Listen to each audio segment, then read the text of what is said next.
trick. You want to take your flour. Okay. Where's the flour? Oh, there it is. I'll reach there. Oh, there we go. Okay, and you want to take a tablespoon of flour. Okay. And put that in there.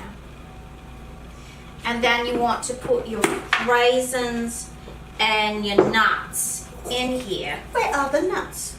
They're behind us. Oh, where? Well, they were. Oh, there they are. Oh, they're in the nut chopper. Look at this device. Brilliant. Isn't this the Oh my cutest little goodness. thing? I want to take this home with me. What and you do? Actually take it to bed and spend some time with this nut. Look at the Crusher knob. here. Think of the knob, and it goes up and down. It does. Isn't that wonderful? It does. Yes. It does. So much you could do with this. It's lovely. Set it down, you know, and you do Don't this. over chop them. I won't, but I just want to show them. Push down, and you have to let go. Yes. Push down, and then let go. Yes. See, Yes. so many brings to mind Yes. so many things. It does. It does. Now, let's see. I am having trouble getting that off of there. I think it Can was... I help you? You could try. I think it's on there a little askew. Oh my. Robert, can you please come and help? Yeah, we're see if going you to. can- Yes. We're gonna Excuse get us. some. We're gonna get some manly assistance and see if he can get the thing off. Uh-oh, I think we have a bit of a problem. Ah, thank you. He's such a manly man. I mean, my hands, I garden and so forth, but still, then my hands are just not that strong. Okay. So we've got, and we just want to toss them Now, in the what flour. is the purpose? Yes, what is the purpose of that? Well, the theory is that it keeps them from sinking. Ah, so The you bottom don't of your cake. and you don't want your fruit and your nuts evenly distributed throughout your bake, Yes. throughout your sponge. Right. Right. You don't want them all on the bottom. You don't want them all on the top. You want them all so that every bite that you take has a delicious nuts and Gift. fruit and Right. gift. I Yes, like that. a gift. You get your gifts. So that was 1 cup of raisins and 1 cup of chopped walnuts, lovely chopped. And they're nice and evenly distributed in here. And we're going to Fold or mix. just add to the batter and mix well, it says. Okay, So you can so- probably keep the paddle on. Let me just scrape that down. Put it back in, lock it, and start it on a slow mix. Okie dokie. Then we're going to add in the fruit and the nuts. Slowly, give it a chance to blend in there. Now, the mixers are wonderful. They really truly are wonderful, but you have to, like any other tool, Turn it off now. Okay. you need to know how to use it. Well, You know? I don't get real tooly. You know, I just kind of I don't fret. I'm like a you do. tooly one. You're a fretter and a tooler. I am definitely a tool person. I love Whereas my tools. I am not a tool person. I love my tools. I'm a baker, so I just kind of wing it when I need to, and if I don't have the right equipment, I find a way. And I but spend this all is my lovely. time about the equipment.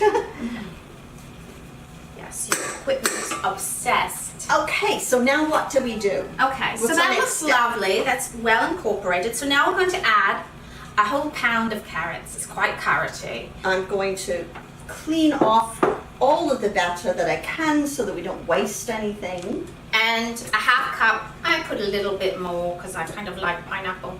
Pineapple, fresh pineapple. The that we friendly diced up. fruit. The friendly fruit. That's what we call it. The friendly fruit. Okay, so now, are we using the mixer or are we folding it? We're folding at this point, so I'm going to take this off. Actually, you know what I'm going to do? I'm going to take the paddle off. brilliant, brilliant. And then Brilliant. I'll put that over here, Okay. out of the way, and then I will be able to fold my carrots into my batter without it moving around too much. All right. This is a very dense Okay. May I batter. suggest Yes. just dump the whole thing in there. Okay. Yeah, because you're folding anyway. All right. You know, you're folding anyway, and put the pineapple in there. too. Just All do right. it. Very nice. Get some of that juice in there. And then we're just gonna, now folding is folding. You don't beat the crap out of the thing. You just blend it and fold it, flip it. Oh, I misread this. You're supposed to toss the carrots in with the raisins and walnuts before you put it in. And flour them. It's okay. Oh well, It's fine. stuff happens. Yes, like I said, improvise if you can. And even If if you have to. Yes, you have to. You then know. need to improvise. Just make sure it's well incorporated. I don't think there's any danger of any of those ingredients sinking to the bottom. Certainly not the carrots, because it's completely carroty.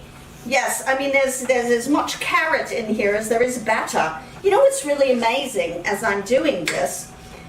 When we first put the carrots and the pineapple into the batter, it was very stiff. And I thought, oh my goodness, this is really, really stiff. What is going to happen? Well, it has loosened up a lot. Yes, yes. Do you think that's the carrot or do you think that's the pineapple? Well, they both have quite a bit of water in them, so Well, that's thank just why goodness. this cake is so lovely and moist. Oh my goodness, Yeah. doesn't that look beautiful? Oh, we need my a God, we need a close-up close-up on this this. batter. Robert, come and get a I know, close-up. we are. We will make this up to you with some cake at the end. I Oh promise yes, you. look at that. Beautiful. Look how beautiful that is. Look at that.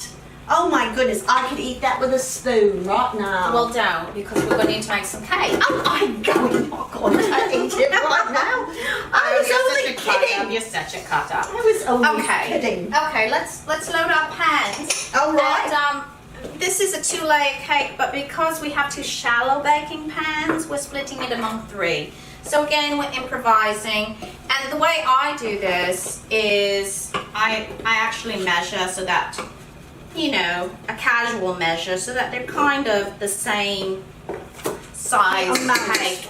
And especially in this case, because one of our cake pans is taller than the other 2 cake pans. And they're both same diameter, they're both all 8 inches around, but if we measure it out in this way, then we can be sure that each layer has the same amount of batter and hopefully therefore the same height. Uniformity is the goal here. And that is very important in baking cakes, is uniformity. Pies are a little different. In fact, and I'm talking about a pie, I'm not talking about a tart or a vinissoir or a pastisserie or anything French. I'm talking about a good old-fashioned pie. You want a little bit of variation. You want it to be a little lumpy. You want it to have a little bumps. And It just makes it more homemade. it makes it doesn't more beautiful, you know, because it gives it that chance to brown in different areas, and it's just more pretty. It says a lot about your character, you know. That It does. That you're a pie baker and I'm a cake baker. It absolutely does. You know, because you're a bit craggy and I'm a bit regular. You're definitely regular. I am so regular. Prune. Yes. Prune is very, very regular. I am the picture of regularity. She certainly is. Okay. Now, Prune, we have a little bit left. Okay, so how do you want to I put a distribute little it? bit extra here. Okay. So I would put a little bit extra. This much? Yes. Okay. That's good.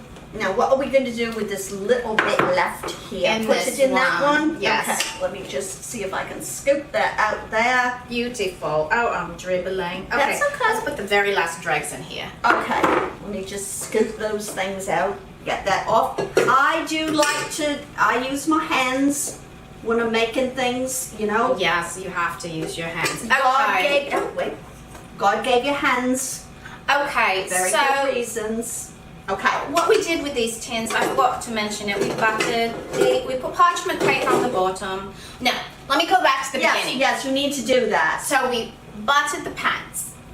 Then we cut out circles of parchment paper and we put them at the bottom of the pan, and then we buttered the pans again with parchment paper on, and then we floured the pans. So 2 butterings, 1 Flouring. just plain, then the parchment paper, butter that, then flour. Yes, just in case you didn't get it the first time. I think they get it the second time. Do you know why though?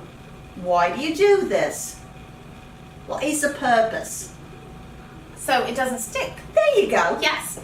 You don't want a cake stuck to your pan. No, nothing worse than a sticky cake. Okay, here's another tip that most people who don't bake cakes don't know. Yes, what you're doing right now, you want to shake it. Oh, look just at to that. get it even. I did that just by nature, by my Yes, nature. yes. I wanted to have it nice and even. Okay, and then you just want to, after you do that and it's even, Okay. just Oh, I do like that. Yes, that's the fun part. Okay. That's a lot of fun. Look at Yes. that. Ah, Yes, excellent. Good job. how So, much fun. that gets the air bubbles out. Just whatever air's in Oh. there just goes poof. Does that make it a better, a crumb? Does that help with the crumb? It helps with the crumb immensely, Oh, and with okay. the evenness of the baking. Aha. So about an hour at 350, and we're every 20 minutes, because this is a small oven. We're just going to change positions So that they bake evenly. So As they- evenly as we can have as them bake. possible. As possible. Now I'm going to try to do this holding these little babies on my arm, and I'll put the first 2 layers in the back to start like that, and we'll put the big one in the front.